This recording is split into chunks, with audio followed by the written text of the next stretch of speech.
Donc, le dessin ici, tu as dessiné ça avec des traits et des formes non fermées. Donc, je vais ouvrir ça. Et donc là, je me retrouve en affichage par contour. Donc, si je fais CTRL Y, je vois qu'il n'y a en fait que ça qui a des traits pour l'instant. Donc déjà là, je vais afficher en mode contour, donc CTRL Y, ça correspond donc à affichage contour, hein, tout ce que je fais là, CTRL Y, commande Y sur le Mac, c'est affichage aperçu, affichage tracé, enfin tracé, ils appellent ça contour, donc c'est les formes sans les couleurs. Alors, je vais aller voir dans la palette des calques.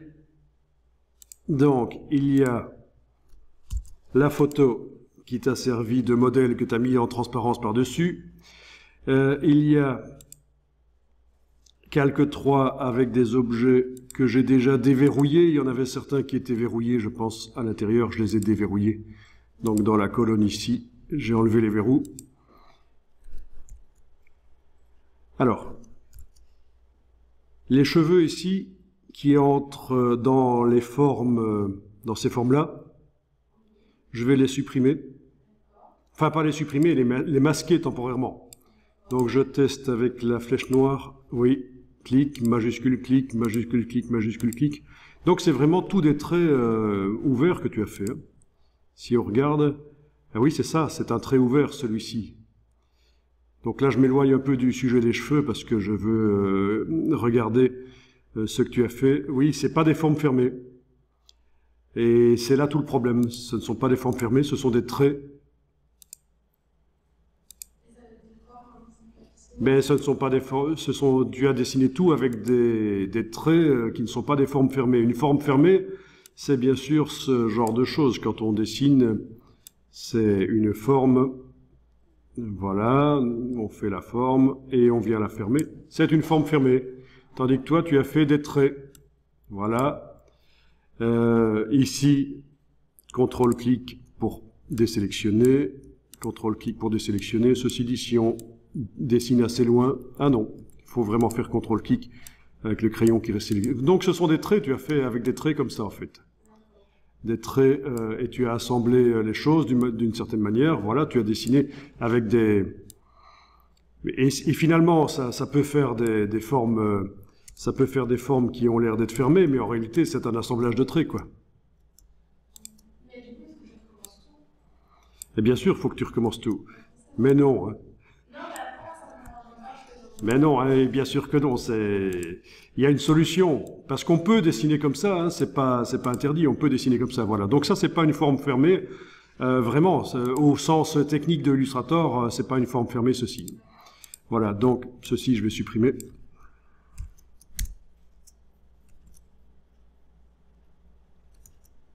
Ok.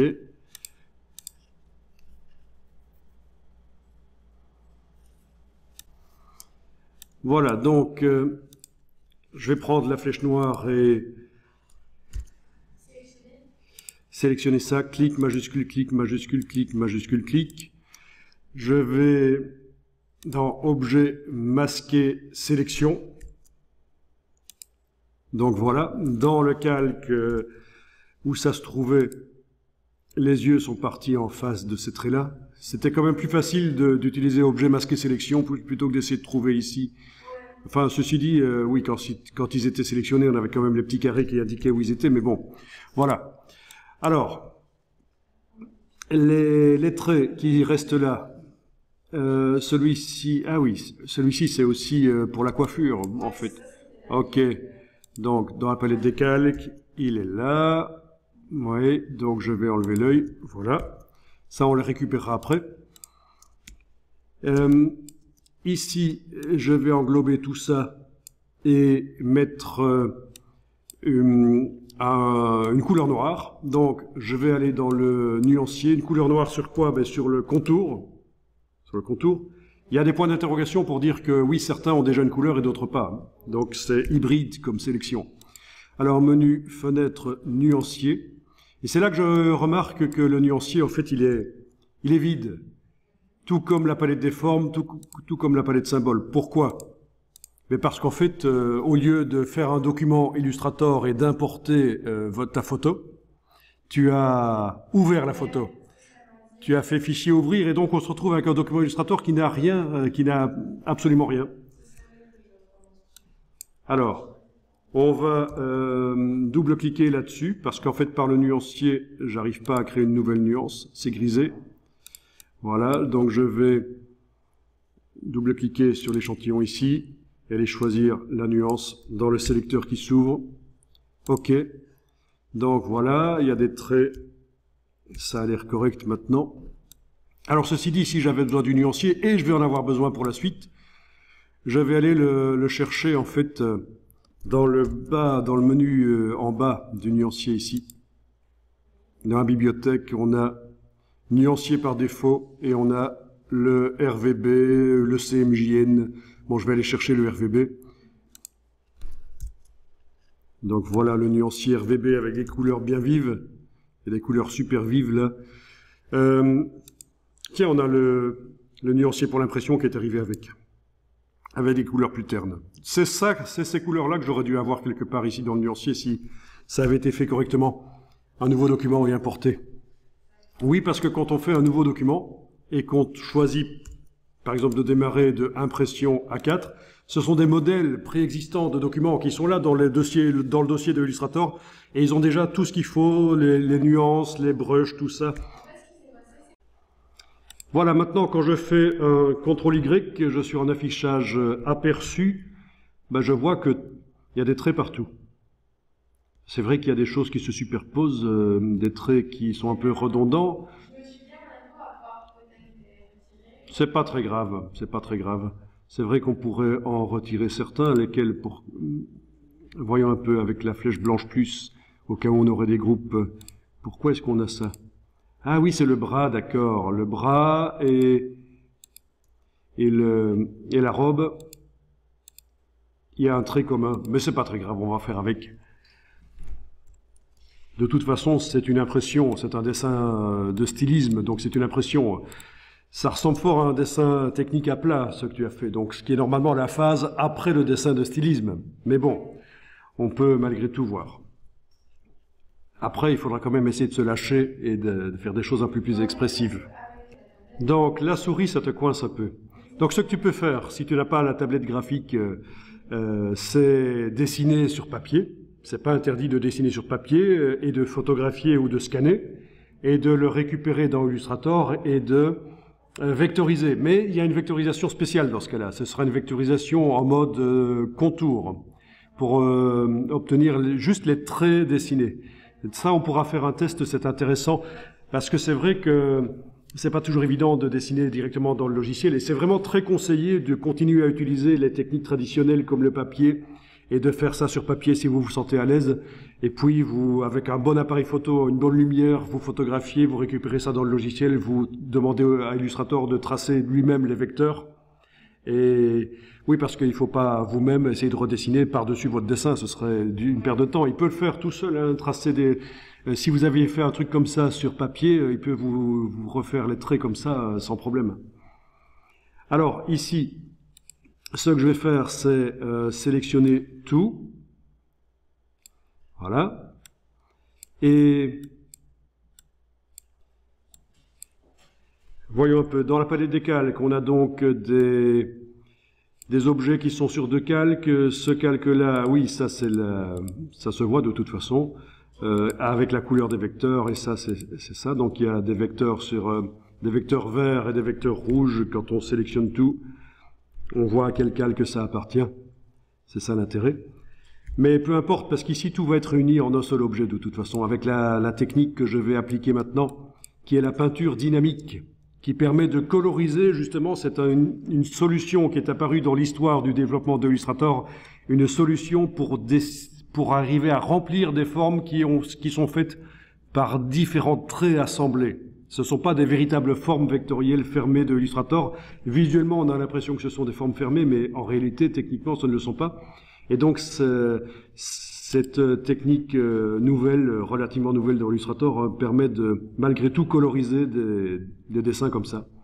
Objet peinture dynamique créé. objet peinture dynamique créé. Voilà. Donc, on va faire OK. Du coup, tous les vecteurs sont passés sur un décalque. Il n'y avait pas le choix. Si on fait une peinture dynamique avec des vecteurs qui sont sur différents calques, il faut que ça passe sur un décalque. Et on a obtenu un objet peinture dynamique ici. Voilà. Alors, peinture dynamique, voilà. Objet peinture dynamique, peu importe ce qu'il y a à l'intérieur, en fait. Et alors, je vais aller chercher. Donc, si je clique à côté, je vois la même chose. Ça n'a pas changé visuellement. Si je sélectionne avec la flèche noire n'importe lequel des objets, maintenant, tout se sélectionne. Parce que c'est l'objet peinture dynamique. Alors, je vais aller chercher ici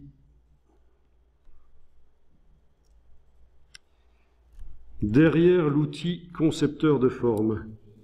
On a l'outil pot de peinture dynamique et l'outil de sélection de peinture dynamique.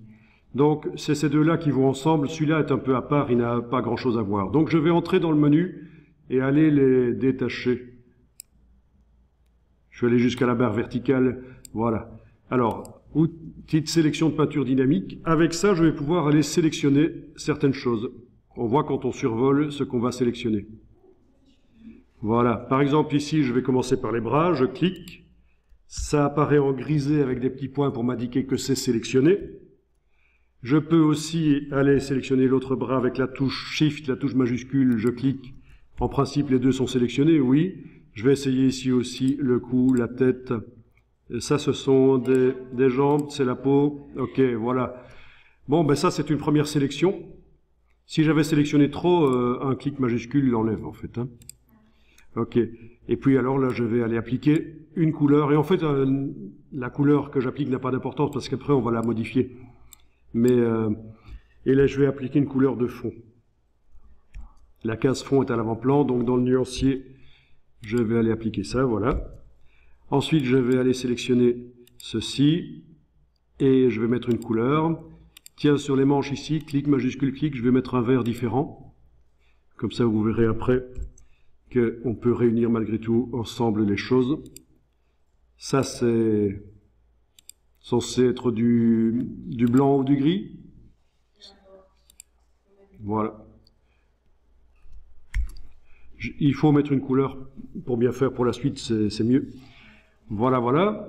Ensuite, en principe, je devrais enregistrer régulièrement le travail.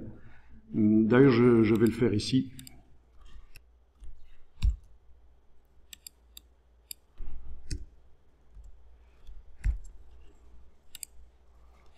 Voilà. Je vais même l'enregistrer une seconde fois directement pour être certain que la version 3 va être gardée, préservée au cas où.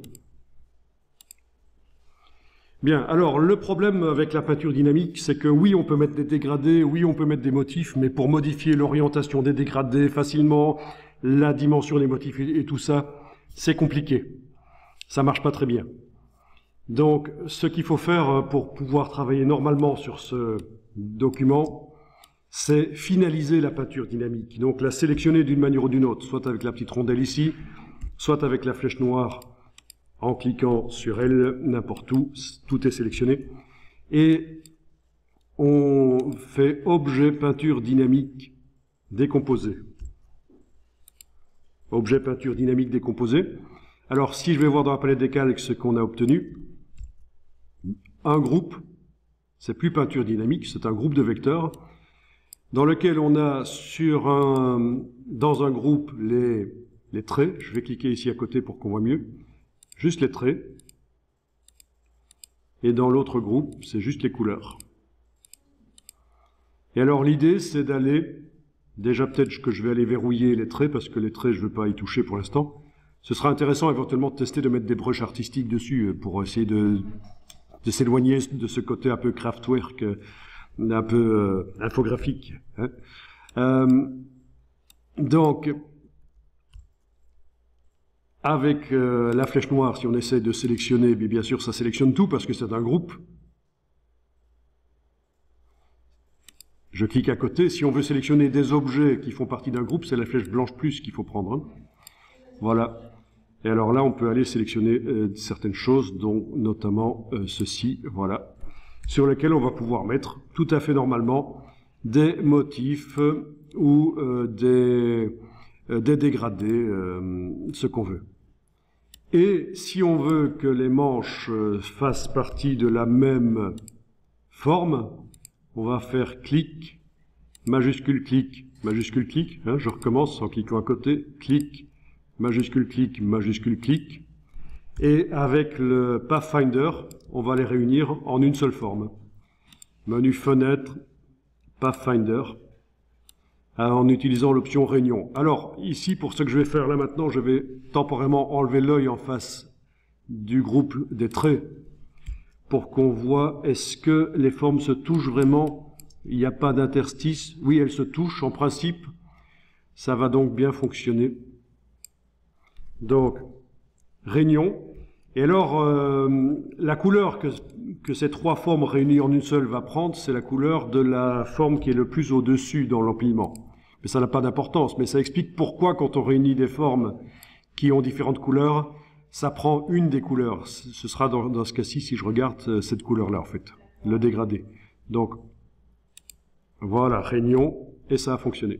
D'accord? Si j'annule et que je recommence, on voit bien que c'est une seule forme. Et voilà. Et là, tu es parti pour travailler tout à fait normalement.